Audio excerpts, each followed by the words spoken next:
আসসালামু আলাইকুম, প্রত্যেকে স্বাগত আছে আজকে এই ভিডিওতে আমরা কথা বলবো 19তম শিক্ষক নিবন্ধনের গুরুত্বপূর্ণ একটি সাবজেক্ট, সেটা হচ্ছে পদার্থবিজ্ঞান। এর গুরুত্বপূর্ণ একটি টপিক হচ্ছে ভেক্টরের লব্ধের মান হতে নির্ণয়। তো আজকের এই ভিডিওতে এটা নিয়ে কথা বলবো। তো প্রথম ম্যাথটিতে বলা আছে দুইটি সমমানের ভেক্টর একটি বিন্দুতে ক্রিয়াশীল এবং এদের লব্ধির মান যে কোনো একটি ভেক্টরের সমান। এদের ভেক্টর দুটির মধ্যবর্তী কোণ কত? তাহলে দুটি সমমানের ভেক্টর একটা বিন্দুতে ক্রিয়াশীল, তার মানে এখানে একটা বিন্দু হচ্ছে ও, তাহলে এখানে একটা ভেক্টর, এটা হচ্ছে পি ভেক্টর, এবং এদিকে একটা ভেক্টর, এটা হচ্ছে কিউ ভেক্টর। তাহলে একই বিন্দুতে ক্রিয়াশীল। এরপরে বলা আছে যে এদের লব্ধির মান। তাহলে এদের লব্ধি যদি একটা অঙ্কন করি, সেক্ষেত্রে এটা হচ্ছে মূলত লব্ধি। এই লব্ধির যে মানটা হবে, লব্ধি হচ্ছে আর, এদের মানটা হবে এদের যে কোনো একটা ভেক্টরের সমান। অর্থাৎ পির মানও যা হবে, পি ভেক্টরের মানও যা হবে, কিউ ভেক্টরের মানও তা হবে, এবং লব্ধির মানও কি হবে, তা হবে। তো এটা মূলত সামান্তরিক সূত্র দ্বারা আমরা অঙ্কন করি। এরকম একটা সামান্তরিক সূত্র অঙ্কন করলে এই পি এর সাথে উৎপন্ন কোণটা হবে থিটা, এবং এই কিউ এর সাথে উৎপন্ন কোণটা হবে হচ্ছে আলফা। সেক্ষেত্রে আর অর্থাৎ পি এবং লব্ধি কত হবে, পি ভেক্টর প্লাস হচ্ছে কিউ ভেক্টর। এখন খেয়াল করেন যে সামান্তরিকের ক্ষেত্রে লব্ধির মান নির্ণয়ের সূত্র হচ্ছে r equal root over p square plus q square plus 2p q cos alpha. তো এটা হচ্ছে আমাদের সামান্তরিকের ক্ষেত্রে লব্ধির মান নির্ণয়ের সূত্র। তো এই সূত্রটি মূলত আমাদের এখন কাজে লাগবে, কেননা যে এই ম্যাথটি করার ক্ষেত্রে লব্ধির মানও লাগবে, এবং লব্ধির মান যেহেতু লাগবে, সুতরাং আমরা এই সূত্রটি এখানে অ্যাপ্লাই করবো। এবং দুটি সমমানের ভেক্টর কথা বলা আছে, যেহেতু দুটি সমমানের ভেক্টর, তার মানে পি ভেক্টর এবং কিউ ভেক্টর সমান, পি এর মানও যা, কিউ এর মানও তা। এটা যদি 10 একক হয়, এটা হচ্ছে 10 একক, এটা যদি 5 হয়, এটা হবে 5 একক। এদের লব্ধির মান যে কোনো একটা ভেক্টর সমান, তার মানে পি এর মান অথবা কিউ এর মান যদি সমান হয়, লব্ধি আরও কি হবে, সমান হবে। যেহেতু পি কিউ আর সমান, সেক্ষেত্রে পি এর মানও যা, কিউ এর মানও তা। আমরা পি সমান কিউ বসাইতে পারি অথবা কিউ সমান পি বসাইতে পারি। সো আমরা সুবিধার জন্য যে কোনো একটা বসাইতে পারি।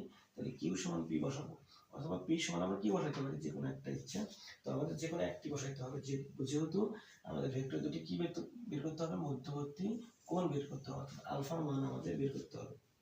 সো আমরা সূত্র অনুসারে কি লিখতে পারি, যে আর এর পরিবর্তে আমরা লিখবো হচ্ছে পি, কেননা পি কিউ আর, অর্থাৎ এই পির মানও যা, কিউ এর মানও তা, এবং আর এর মানও তা। যেমন বলা আছে দুটি সমমানের ভেক্টর একটি বিন্দুতে ক্রিয়াশীল, এদের লব্ধির মান যে কোনো একটি ভেক্টর সমান। তার মানে দুটি ভেক্টর পি এবং কিউ সমমানের, এবং লব্ধির মানটা হবে একটা ভেক্টরের সমান, তার মানে পি এর সমান অথবা কিউ এর সমান, একই কথা।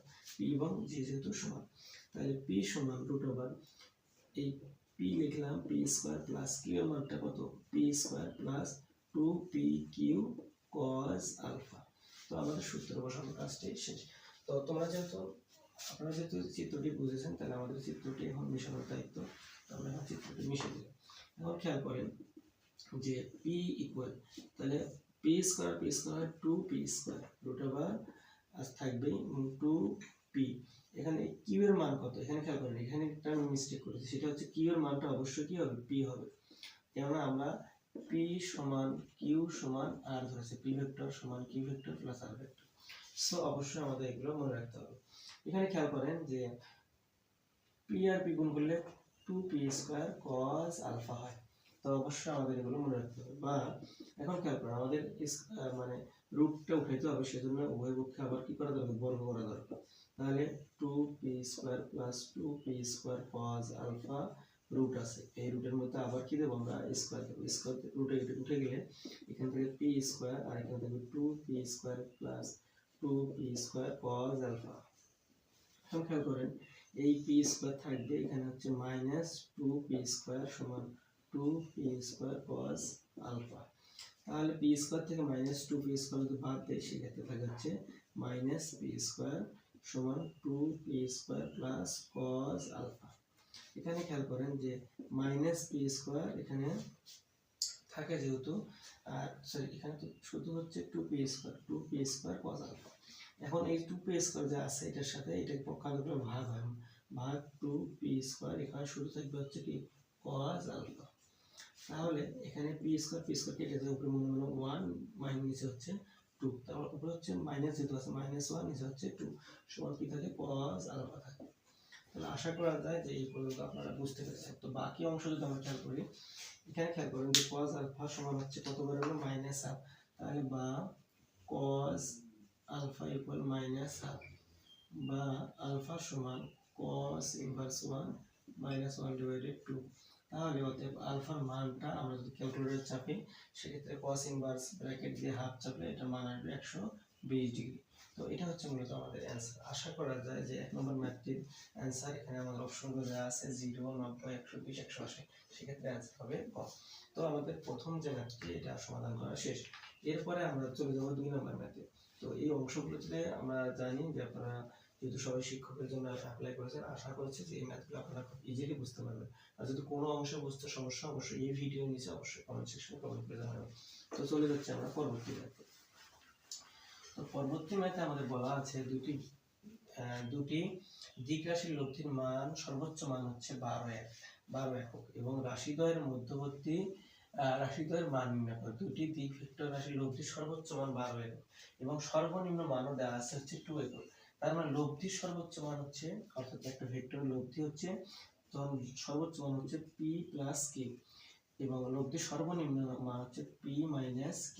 তো অবশ্যই আমাদের এটা জানতে হবে, যদিও এটা হচ্ছে 1 নং সমীকরণ, এটা হচ্ছে 2 নং সমীকরণ। অর্থাৎ r সমান যদি p প্লাস q এবং r সমান p মাইনাস q, তাহলে p প্লাস q সমান p মাইনাস q লেখা যায়। লব্ধির সর্বোচ্চ মান 12, তার মানে এটার মান হচ্ছে 12 আর লব্ধির সর্বনিম্ন মান হচ্ছে 2, এটার মান হচ্ছে 2। তার মানে p যদি যোগ করি 2p সমান কিউব কেটে যায় 12 দিয়ে 14, তো 7 দিয়ে 14, p এর মান হচ্ছে 7। এখানে আমাদের মানটি 7 পেয়ে গেলাম আমরা। এখন খেয়াল করেন, এবং p এর মানটা যদি q এ বসে দিই বা যে কোনো এক নং সমীকরণে 2 এ বসে দিই সেক্ষেত্রে আমাদের মানটা চলে আসবে, অথবা এই দুটি বিয়োগ করলেও হবে। তো আমরা জাস্ট কি করব যে p অতএব p প্লাস q সমান হচ্ছে 12, যেহেতু তার মানে p এর মানটা বসাই দেব। 7 প্লাস q সমান হচ্ছে 12, অতএব q সমান 12 মাইনাস 7, তার মানে হচ্ছে 5। তাহলে q এর মান আসবে 5, এটা আমাদের মনে রাখতে হবে। অর্থাৎ আমরা কি করেছি, p এর মানটা এই যে মানে 1 নং সমীকরণ আছে p প্লাস q এখানে বসিয়ে দিয়েছি, বসিয়ে দিয়ে এখানে মানটি হয়েছে কত 5। তো আমাদের এখানে উত্তর হবে, একটা হচ্ছে p এর মান 7 এবং q এর মান 5। 7 এবং 5 আমাদের 2 নম্বর ম্যাথে কোথায় আছে যে 6, 8 এটা হবে না, এরপরে আছে 7, 5 এটা হবে এবং 9, 10 এগুলো একটাও হবে না। তো আশা করা যায় খ নম্বরটি অ্যান্সার। তো পরবর্তী ম্যাথে বলা আছে যে দুটি বল যার একটি 10 নিউটন বিশিষ্ট এবং বল দ্বয় 120 ডিগ্রি কোণে ক্রিয়া করলে লব্ধির মান উল্লেখিত বলটির সমান হয়, অপর বলটির মান কত? তাহলে বলা আছে দুইটা বল যার একটি 10 নিউটন বিশিষ্ট, তার মানে এখানে p একটা ভেক্টর এবং q একটা ভেক্টর। যদি খেয়াল করি p এর মান মনে করেন 10 নিউটন এবং q এর মানটি এখানে দেওয়া নেই, এবং কোণ দ্বয় কত ডিগ্রি কোণে ক্রিয়া করছে 120 ডিগ্রি। সাপোজ এই কোণটা আমি ধরে নিলাম 120 ডিগ্রি। তো এখানে q এর মানটি এখানে দেওয়া নেই এবং বলছে যে 120 ডিগ্রি কোণে ক্রিয়া করলে লব্ধির মান উল্লেখিত বলটির সমান, উল্লেখিত অর্থাৎ লব্ধি যেটা পাবো আমরা r যেটা পাবো, এই যে লব্ধি r টার মান হবে 10 এবং লব্ধিও হবে কি 10। এই দুটি বল যার একটি 10 নিউটন বিশিষ্ট এবং বল দ্বয় 120 ডিগ্রি কোণে ক্রিয়া করলে লব্ধির মানটা হবে উল্লেখিত বলটির সমান। কারণ p এর মান যা, লব্ধির মানও তা, এবং q এর অপর বলটির মান কত? তাহলে আমরা লিখব ধরি অপর বলটি হচ্ছে q। তাহলে আমাদের এখন যেহেতু বলটির মান চেয়েছে এবং কোণের মানও দেওয়া আছে, তাহলে লব্ধি r ইকুয়াল সূত্র কি √r p square plus q square plus 2pq cos alpha সমান্তরালের সূত্র অনুসারে। খেয়াল করেন সেটা লব্ধির মানও 10 এবং p এর মানও 10, তার মানে r এর মান হচ্ছে 10 প্লাস p এর মান হচ্ছে 10 এর উপর স্কয়ার মানে 100 প্লাস q এর মান আমাদের বের করতে বলেছে, আমরা সেটা বের করব q square plus 2 into ap এর মান হচ্ছে 10 ইনটু q cos আলফা। এখানে খেয়াল করেন এটা যদি ক্যালকুলেশন করি সেক্ষেত্রে আমাদের অ্যান্সারটি চলে আসবে।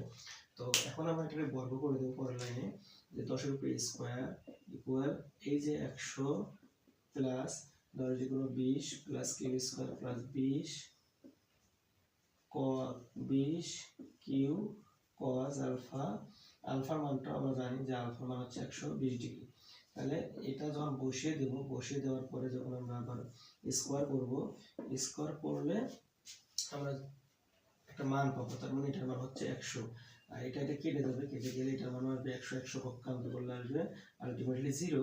এরপরে থাকবে q square plus 20 q cos 120 degree মান মাইনাস হাফ, অর্থাৎ cos 120 ডিগ্রি মান হচ্ছে মাইনাস হাফ। এখানে খেয়াল করেন যে এই 100কে তো আমরা পক্ষান্তর করলাম, আর স্কোয়ার রুটে কেটে দিলাম, এই q square plus 20 q cos 120 ডিগ্রির মান হচ্ছে -1/2। তাহলে আমরা যদি এই 2 দ্বারা এটা কাটি তাহলে 10 কিউ। তাহলে আমরা এখানে পাই 0 সমান কিউ স্কোয়ার প্লাস 10 কি কিউ। তারপরে এই যে মাইনাস আছে প্লাস মাইনাসে হবে কি মাইনাস, তার মানে কিউ স্কোয়ার মাইনাস 10 কিউ সমান হচ্ছে 0। তাহলে আমরা এখানে খেয়াল করি যে q square minus 10 q equal to 0। তার মানে আলটিমেটলি কিউ কমন যদি এখানে নেই তাহলে কিউ অথবা কিউ মাইনাস 10 ইকুয়াল হচ্ছে 0। তার মানে এটা কোনো একটা সমীকরণ যদি a ডট b আকারে থাকে তাহলে a ইকুয়াল 0 হয়, b ইকুয়াল কি হয় 0 হয়। অর্থাৎ a ইনটু b যদি আকারে ab আকারে থাকে তাহলে আলাদাভাবে a ইকুয়াল 0 b ইকুয়াল 0। তাহলে এখানে q এর মান 0 অথবা q মাইনাস 10 ইকুয়াল হচ্ছে 0। অর্থাৎ q সমান আসবে 10 আর এখানে তো 0, তার মানে q এর মান 0 অথবা 10 হয়ে যাচ্ছে। সেক্ষেত্রে আমরা খ নম্বরটি অ্যান্সার পেয়ে যাবো 0 অথবা এখানে 10 নিউটন, 0 অথবা 10 নিউটন। তো এটা হচ্ছে আমাদের খ নম্বরটি অ্যান্সার। তো প্রথমে আবার এই জায়গাটা আরেকবার আমরা মনোযোগ দিই। তো এখানে আমি কি করেছি, শর্টকাটে করেছি দ্রুত, যে 10 এর উপরে স্কয়ার মানে বর্গ করেছি পুরোটাকে, এর উপরে পুরোটার উপরে আবার স্কয়ার দিয়েছি, স্কয়ার রুটে কেটে যায়, তাহলে 10 এর উপরে স্কয়ার মানে 100, তো আমরা আগেই পেয়েছি 10 এর উপরে স্কয়ার দিয়ে 100 ইনটু কিউ স্কয়ার প্লাস 10 দিয়ে কোনো 20 আর এই যে কিউ এর কিউ, এই যে cos 120 ডিগ্রি যেটা আছে, এই cos 120 ডিগ্রি মানে হলো -1/2। তাহলে 100 আর এই 100 কে পক্ষান্তর -100 ইকুয়াল এই কিউ স্কয়ার প্লাস 20 কিউ এই -1/2, যেহেতু এই 2 দ্বারা এটাকে কাটাকাটি করলে 20 কে কাটলে 10 কিউ, তাহলে কিউ স্কয়ার এই প্লাস মাইনাসে -10 কিউ আর হচ্ছে 0। তারপরে এই কিউ স্কয়ার মানে 10 কিউ ইকুয়াল 0, তাহলে আলাদাভাবে কিউ এর মানও 0 আর কিউ মাইনাস 10 এর মানও আসবে কি 0, তাহলে এটার মান হচ্ছে 0, এটার মান হচ্ছে 10। তো আশা করছি যে আপনারা এই ম্যাথগুলো খুব সহজভাবে বুঝতে পেরেছেন। এরপরেও যদি ভিডিওর কোনো অংশে সমস্যা অবশ্যই আপনারা ভিডিওর কমেন্ট সেকশনে কমেন্ট করে জানাবেন, এবং পরবর্তী ক্লাসগুলো কোন টপিকে আপনারা চান সে বিষয়ে জানাবেন। এবং আমাদের 19তম শিক্ষক নিবন্ধনের জন্য পদার্থবিজ্ঞান এবং রসায়নের কোর্স চালু আছে, যারা কলেজ স্কুল পর্যায়ে ভৌত বিজ্ঞান তথা পদার্থ এবং রসায়ন পরীক্ষা দিবেন, একই সঙ্গে যারা কলেজ পর্যায়ে পদার্থবিজ্ঞানের পরীক্ষা দিবেন এবং প্রদর্শক পদের পরীক্ষা দেবেন, তাদের জন্য আমাদের ভর্তি প্রক্রিয়া চলমান। আমাদের ক্লাস শুরু হবে 10 এপ্রিল 2026, এবং ভর্তির জন্য আপনারা এই নাম্বারটিতে যোগাযোগ করতে পারেন 01739631550। এবং আপনাদের জানিয়ে রাখি যে ভর্তি ফি আমাদের স্কুল পর্যায়ে যেটা আছে সেটা 600 টাকা এবং প্রভাষক বা প্রদর্শক পদে 750 টাকা। তো অবশ্যই আপনারা ভর্তির জন্য এখানে যোগাযোগ করবেন, এবং কোন টপিকে ক্লাস চান ফ্রি ক্লাসগুলো আমাদের জানার চেষ্টা করবো আপনাদের জন্য। তো আগামীতে যে কোন টপিক ক্লাস চান অবশ্যই তা জানিয়ে কমেন্ট সেকশনে কমেন্ট করবেন। আমি ক্লাস দেখার আমন্ত্রণ জানিয়ে আজকের মতো ভিডিওটি এখানে শেষ করছি। আসসালামু আলাইকুম।